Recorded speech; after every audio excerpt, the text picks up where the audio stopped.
그리스도의 도의 초보 제4장 세례들에 관한 교훈 세 번째 시간입니다. 죄사함을 받게 하는 회개의 세례라는 소제목하에 7개의 질문으로 구성되어 있습니다. 질문을 먼저 읽어보도록 하겠습니다.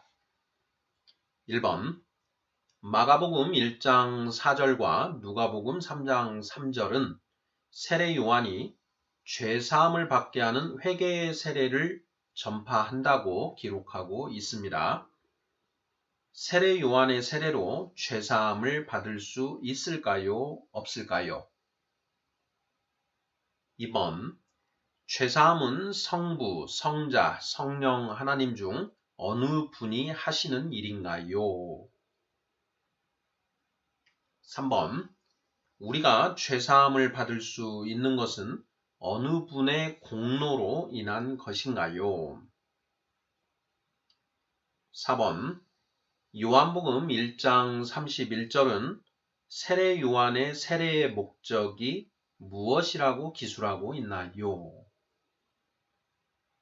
5번 세례 요한에게 세례를 베풀라고 하시니가 세례 요한에게 한 말은 무엇인가요? 요한복음 1장 33절 참조. 6번 마태복음 3장 11절과 누가복음 3장 16절은 예수님이 성령과 불로 세례를 베푸실 분이라고 기록하고 있는데 마가복음 1장 8절과 요한복음 1장 33절은 예수님이 성령으로 세례를 베푸실 분이라고만 기록하여 불을 언급하고 있지 않습니다. 그 이유가 무엇일까요? 7번 창세기 1장 26절의 형상과 모양은 동어 반복으로 이해하는 것이 일반적입니다. 불과 성령도 동어 반복으로 이해할 수 있을까요? 자, 이렇게 해서 모두 7개의 질문입니다. 자, 그리스도의 도의 초보 4장 세례들에 관한 교훈에 대해 살펴보고 있습니다. 자, 지난 시간에는 요한의 세례와 예수님의 이름으로 하는 세례가 어떻게 다른가에 대해서 객관적으로 이렇게 살펴보았고요. 자, 오늘은 이 세례 요한의 세례에 대해서 조금 더 깊이 있게 살펴보고자 합니다. 자, 1번부터 질문에 대한 답을 찾아가면서 살펴보겠습니다. 자, 1번 마가복음 1장 4절과 누가복음 3장 3절은 세례 요한이 죄사함을 받게 하는 회개의 세례를 전파한다고 기록하고 있습니다. 세례 요한의 세례로 죄사함을 받을 수 있을까요? 없을까요? 하는 질문입니다. 자, 마가복음 1장 4절 읽어보겠습니다. 자, 세례 요한이 광야에 이르러 죄사함을 받게 하는 회개의 세례를 전파하니 이렇게 되어 있습니다. 자, 분명히 본문에 의하면 죄사함을 받게 하는 회개의 세례라는 이렇게 표현이 나오죠. 자, 누가복음 3장 3절 보겠습니다. 자, 요한이 요단강 부근 각처에 와서 죄사함을 받게 하는 회개의 세례를 전파하니 이렇게 되어 있습니다. 자, 여기에서도 죄사함을 받게 하는 회개의 세례라고 명시되어 있지요. 자, 질문은 자, 이러한 죄사함을 받게 하는 회개의 세례로, 즉 이러한 세례 요한의 세례로 죄사함을 받을 수 있는가 없는가 하는 질문입니다. 자, 정답은 무엇일까요? 죄사함을 받을 수 있다 없다. 네, 이 부분 약간 우리가 신중하게 생각을 해봐야 됩니다. 자, 사도행전 13장 24절 말씀을 한번 보겠습니다. 자, 그가 오시기에 앞서 요한이 먼저 회개의 세례를 이스라엘 모든 백성에게 전파하니라. 사도행전 13장 24절에서는 회개의 세례라고만 이렇게 표현을 하고 있습니다. 네, 같은 사도행전 19장 4절 말씀도 살펴보면은요. 자, 바울이 이르되 요한이 회개의 세례를 베풀며 백성에게 말하되 내 뒤에 오시는 이를 믿으라 하였으니 이는 곧 예수라 하거늘 이렇게 되어 있습니다. 자, 요한이 회개의 세례를 베풀며 이렇게 되어 있죠. 그러니까 사도행전에서는 13장 24절과 19장 4절에서 회개의 세례라고만 이렇게 표현을 하고 있습니다. 자, 마가복음 1장 4절과 누가복음 3장 3절에서는 죄사함을 받게 하는 회개의 세례 이렇게 표현이 되어 있고요. 자, 사도행전에서는 그냥 회개의 세례라고만 되어 있습니다. 자, 세례 요한의 세례로 죄사함을 받을 수 있을까요? 없을까요? 자, 정답은 자, 2번, 3번 문제를 한번 풀어보고 정답을 한번 찾아보도록 하겠습니다. 자, 2번 문제. 죄사함은 성부, 성자, 성령 하나님 중 어느 분이 하시는 일인가요? 이렇게 되어 있습니다. 자, 죄사함. 자, 죄를 사하여 주신다라는 것이죠. 자, 너의 죄를 없었던 것으로 해주겠다. 이것이 이제 바로 죄사함이죠. 자, 이러한 죄사함은 성부, 성자, 성령 하나님 중 어느 분이 하시는 일인가? 자, 성부, 성자, 성령 하나님은 삼위일체, 동일 본질, 이렇게 동일 본질이신데, 그럼에도 불구하고 성부, 성자, 성령 하나님께서 하시는 일이 좀 구분이 되어 있습니다. 자, 죄사함은 성부, 성자, 성령 하나님 중 어느 분이 하시는 일인가요? 자, 정답은 성부 하나님이 하시는 일이다. 이걸 우리가 알 수 있지요. 자, 3번 문제 보겠습니다. 자, 우리가 죄사함을 받을 수 있는 것은 어느 분의 공로로 인한 것인가요? 자, 성부, 성자, 성령 하나님 중 어느 분의 공로로 인한 것인가? 자, 정답은 바로 성자 하나님, 예수 그리스도의 공로로 우리가 죄사함을 받을 수 있는 것이죠. 그러니까 성자 하나님, 즉 예수 그리스도의 십자가 죽음이라고 하는 그것에 기인하여 성부 하나님이 우리의 죄를 용서해 주시는 것이다. 이렇게 되는 것이죠. 자, 우리가 성부, 성자, 성령 하나님을 가능하면 정확하게 그 구분해서 이해를 하는 것이 우리가 성경을 이해하는데 좀 도움이 되는 것 같습니다. 자, 죄사함은 성부 하나님이 하시는 일이고 죄사함을 받을 수 있는 것은 성자 하나님의 공로로 인한 것이다 라는 것을 우리가 확인을 했습니다. 자, 세례 요한의 세례로 죄사함을 받을 수 있는가 없는가 하는 1번 문제 생각해 보도록 하겠습니다. 자, 세례 요한이 세례를 베풀 때 예수님은 아직 십자가에서 죽으시기 전이었죠. 자, 세례 요한의 그 세례만으로는 죄사함의 효력이 없는 것으로 봐야 되지 않을까 이런 생각이 듭니다. 자, 마가복음 1장 4절과 누가복음 3장 3절은 죄사함을 받게 하는 회개의 세례 이렇게 표현을 하고 있고요.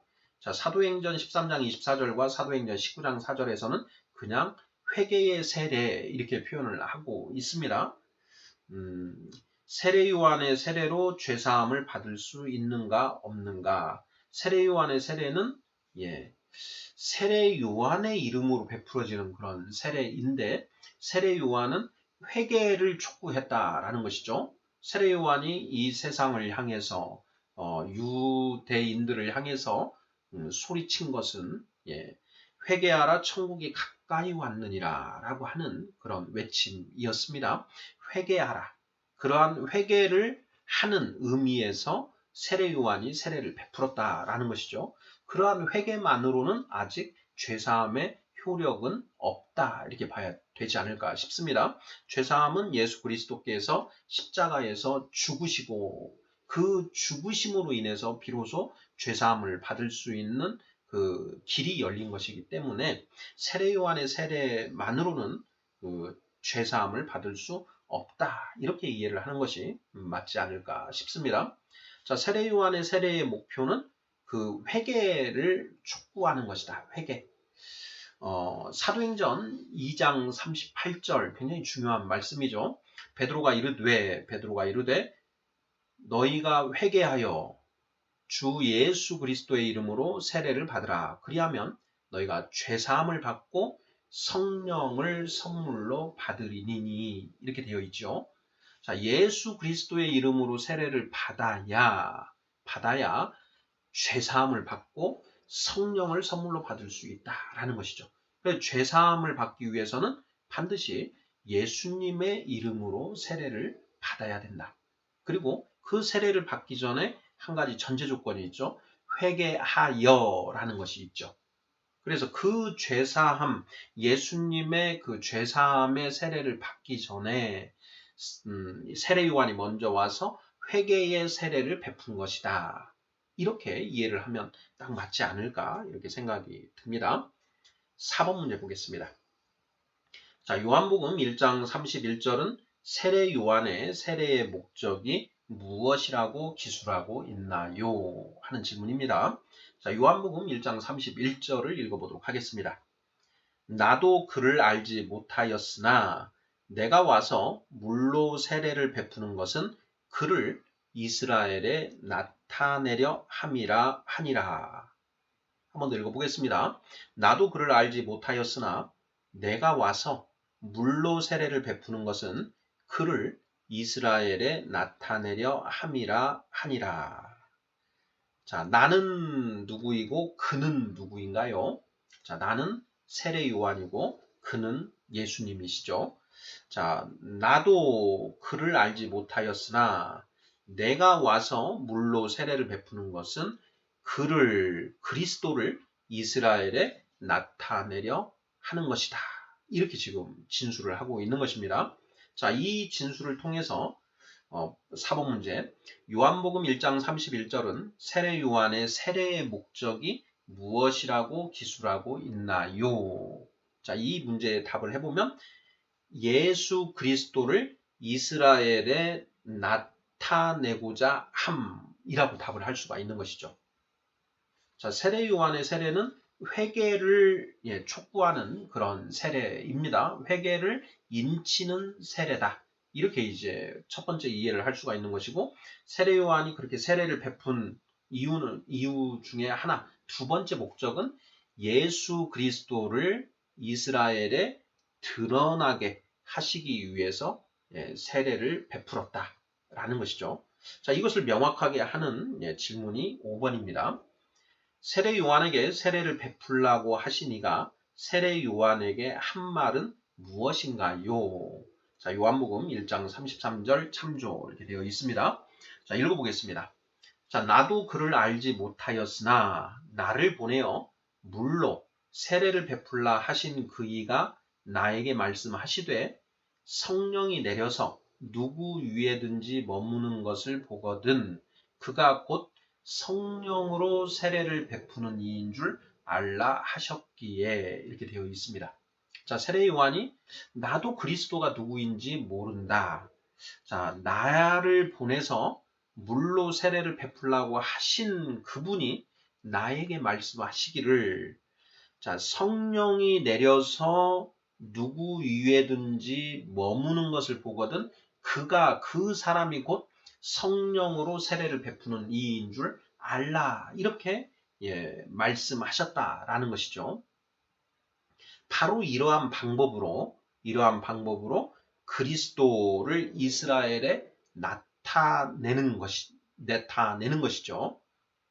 자, 세례 요한이 세례를 베푼 데에는 두 가지 목적이 있다. 첫째는 죄사함을 받게 하는 그 사전 행위로서 회개의 세례를 전파하는 것. 이것이 하나의 목적인 것이고요. 두 번째는 예수 그리스도를 이스라엘에 나타내려고 하는 목적이 있다라는 것이죠.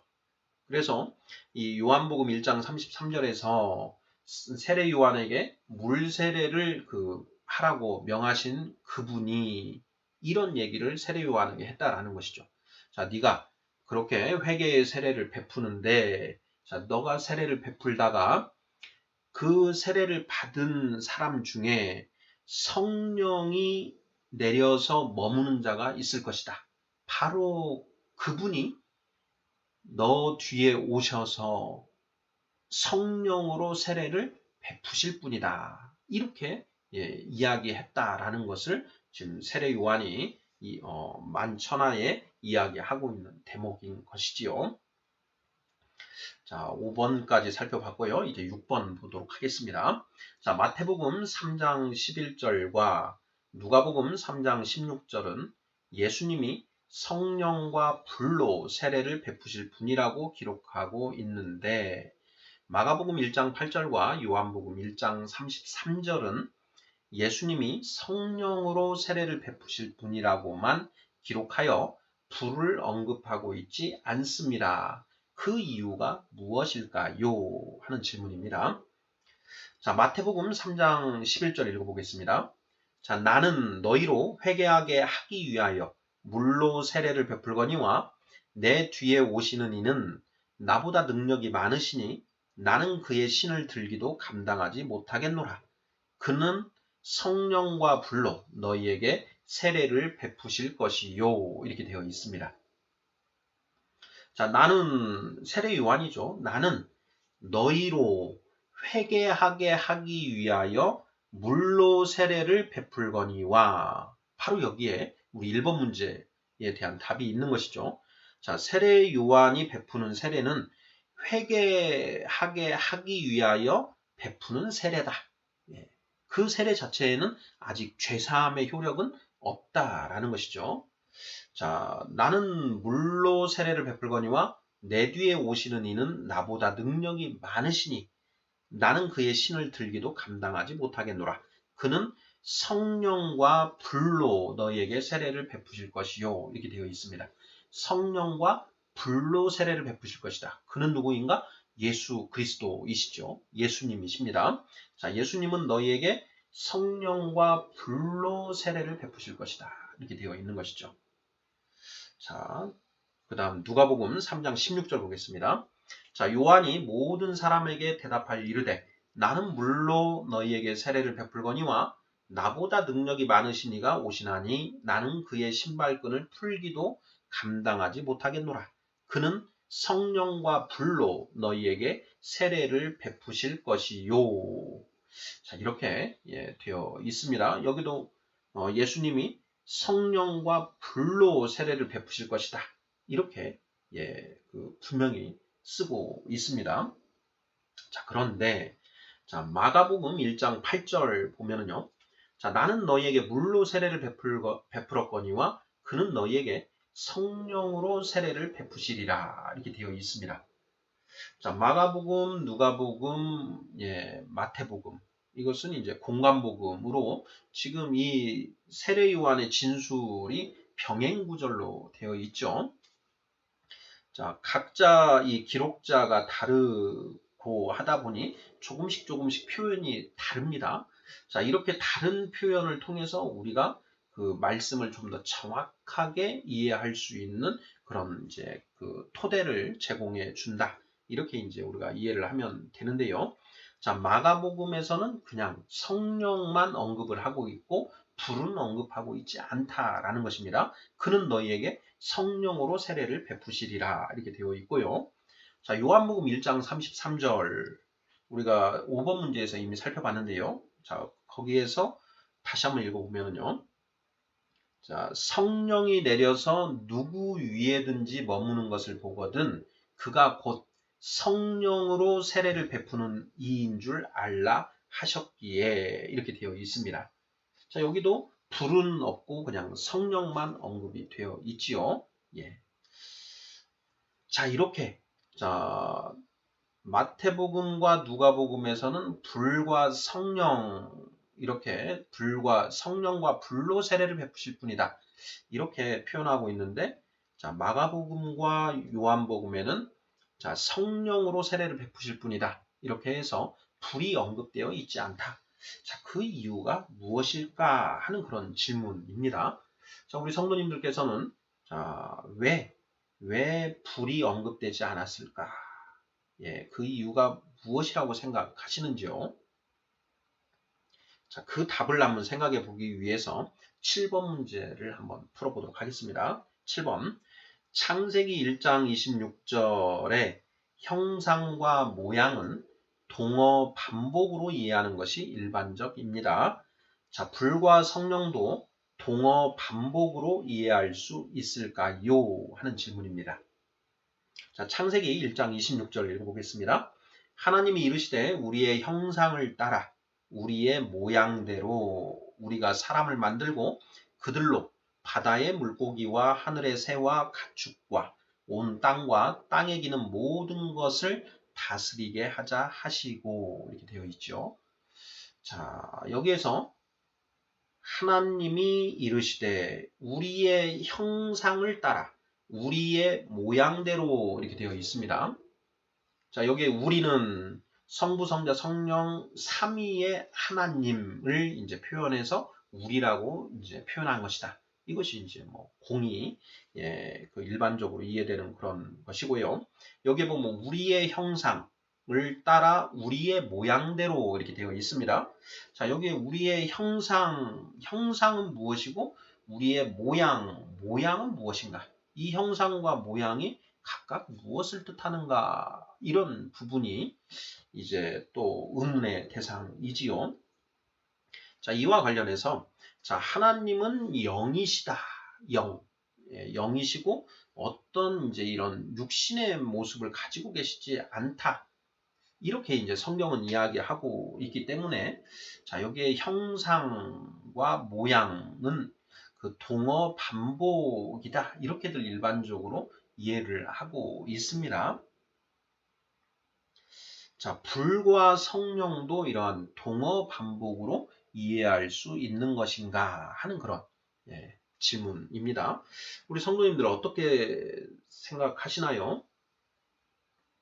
지금 5번 문제에서 자, 예수님이 성령과 불로 세례를 베푸실 분이다.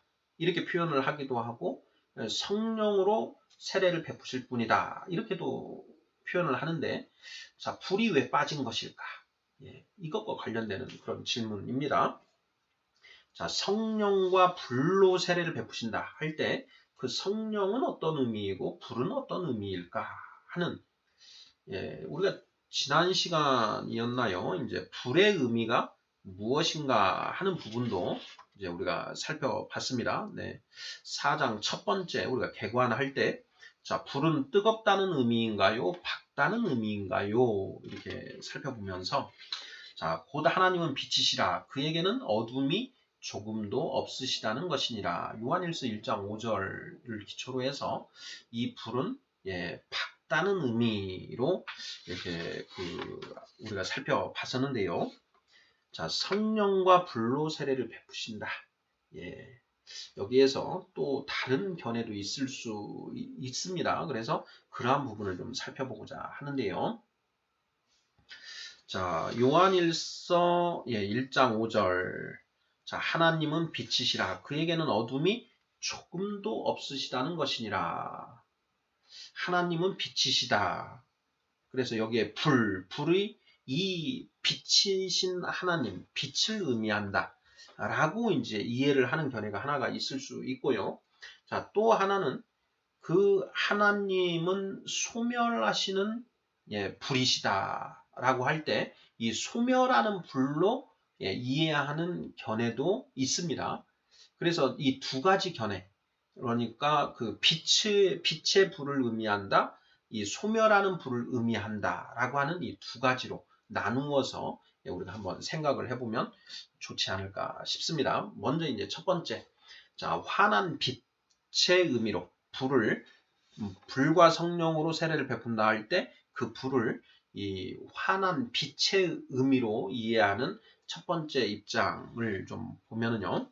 자, 요한일서 1장 5절에 하나님은 빛이시라 그에게는 어둠이 조금도 없으시다. 우리가 이제 그 장작불, 뭐 전기불 이렇게 얘기를 하는데요. 전기불 이렇게 했을 때의 그 불은 그냥 환하다는 그런 뉘앙스가 있죠. 자, 장작불 할 때에는 좀 뜨겁다는 뉘앙스가 좀 더 있는 것 같습니다. 물론 거기에 환하다는 뉘앙스도 포함이 되어 있지만 똑같은 불이라고 하는 그 말인데 전기불의 경우에는 환하다라는 느낌이 그리고 장작불의 경우에는 뜨겁다라는 그런 느낌, 이미지가 좀 더 강하게 느껴지지 않은가 싶습니다. 그래서 불과 성령으로 할 때 이 불을 뜨거운 불의 이미지로 볼 것이냐, 아니면 환한 불의 이미지로 이해를 할 것이냐 하는 그런 문제인 것이죠. 자, 먼저 환한 그 빛의 개념으로 이미지로 이해를 하는 것은 자, 요한일서 1장 5절에 먼저 근거해서 보고요. 자, 그 다음에 요한복음 1장 9절을 보면 참 빛, 곧 세상에 와서 각 사람에게 비추는 빛이 있었나니 이렇게 되어 있습니다. 자, 참 빛, 여기에서 그 빛은 예수님을 가리키는 표현이죠. 자, 예수님이 곧 빛이시다 이렇게 되어 있는 거죠. 그리고 같은 요한복음 1장 4절에 보면 그 안에 생명이 있었으니 이 생명은 사람들의 빛이라 이렇게 되어 있습니다. 자, 그는 하나님의 말씀을 표현하죠. 자, 요한복음 1장을 우리가 한번 펴고 자세히 한번 보도록 하겠습니다. 요한복음 1장. 자, 태초에 말씀이 계시니라 이 말씀이 하나님과 함께 계셨으니 이 말씀은 곧 하나님이시니라. 그가 태초에 하나님과 함께 계셨고 만물이 그로 말미암아 지은 바 되었으니 지은 것이 하나도 그가 없이는 된 것이 없느니라. 4절 그 안에 생명이 있었으니 이 생명은 사람들의 빛이라. 5절 빛이 어둠에 빛이 돼 어둠이 깨닫지 못하더라. 이렇게 되어 있습니다. 자, 그 하나님의 말씀 안에 생명이 있었다. 그 생명이 곧 사람들의 빛이다. 그리고 이 빛으로 오신 분이 누구시냐? 참빛, 곧 세상에 와서 각 사람에게 비추는 빛이 있었나니 이 빛은 예수님을 가리킨다라는 것이죠. 자, 그래서 만약에 이러한 빛의 개념으로 이해를 한다면 자, 불과 성령으로 세례를 베풀이라 했을 때 그 불은 예수님, 바로 그 본인을 가리키는 표현이고 그 다음에 성령을 이렇게 예수님, 성자 하나님과 성령 하나님 이렇게 둘을 의미한다. 이렇게 볼 수 있지 않은가 이렇게 싶습니다. 자, 이렇게 보는 게 이제 빛의 이미지로 이 불을 이해하는 것이고요. 자, 소멸하는 불, 뜨거운 불의 이미지로 이해를 하는 방법도 하는 이제 근거도 한번 보겠습니다. 자, 신명기 4장 24절을 보면 자, 내 하나님 여호와는 소멸하는 불이시요 질투하시는 하나님이시니라 이렇게 되어 있습니다. 자, 히브리서 12장 29절 우리 하나님은 소멸하는 불이심이라 이렇게 되어 있습니다. 자, 그리고 이사야서 10장 17절을 보면 이스라엘의 빛은 불이 되고 그의 거룩하신 이는 불꽃이 되실 것이니라 하루 사이에 그의 가시와 찔레가 소멸되며 이렇게 되어 있죠. 자, 여기에서의 이 불꽃은 소멸하는 그 불의 이미지, 소멸하는 불의 이미지를 이제 이사야서 10장 17절에서 나타내고 있다라는 것이죠. 자, 이 소멸하는 불의 이미지에서 보면 가시와 찔레가 소멸된다 이렇게 되어 있죠. 가시와 찔레.